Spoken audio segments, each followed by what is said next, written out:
Keep your dream. I have a friend named Monty Roberts who owns a horse ranch in San Isidro. He had let me use his horse ranch to put on fundraising events to raise money for youth at risk programs. The last time I was there, he introduced me by saying, "I want to tell you why I let you use my horse ranch."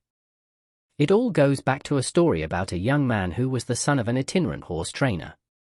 Who would go from stable to stable, racetrack to racetrack, farm to farm, and ranch to ranch, training horses.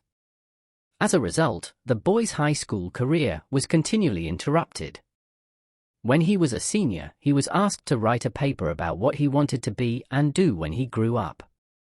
That night he wrote a 7-page paper describing his goal of someday owning a horse ranch. He wrote about his dream in great detail, and he even drew a diagram of a 200-acre ranch, showing the location of all the buildings, the stables, and the track. Then he drew a detailed floor plan for a 4,000-square-foot house that would sit on a 200-acre dream ranch. He put a great deal of his heart into the project, and the next day he handed it in to his teacher. 2 days later, he received his paper back. On the front page was a large red F with a note that read, "See me after class." The boy with the dream went to see the teacher after class and asked, "Why did I receive an F?" The teacher said, "This is an unrealistic dream for a young boy like you. You have no money. You come from an itinerant family.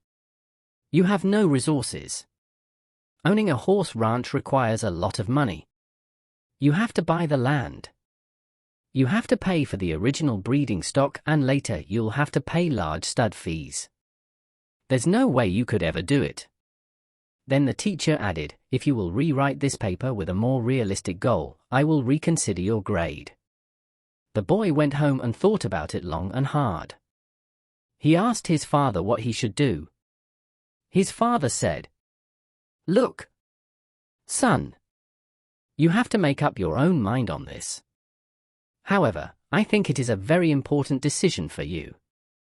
Finally, after sitting with it for a week, the boy turned in the same paper, making no changes at all.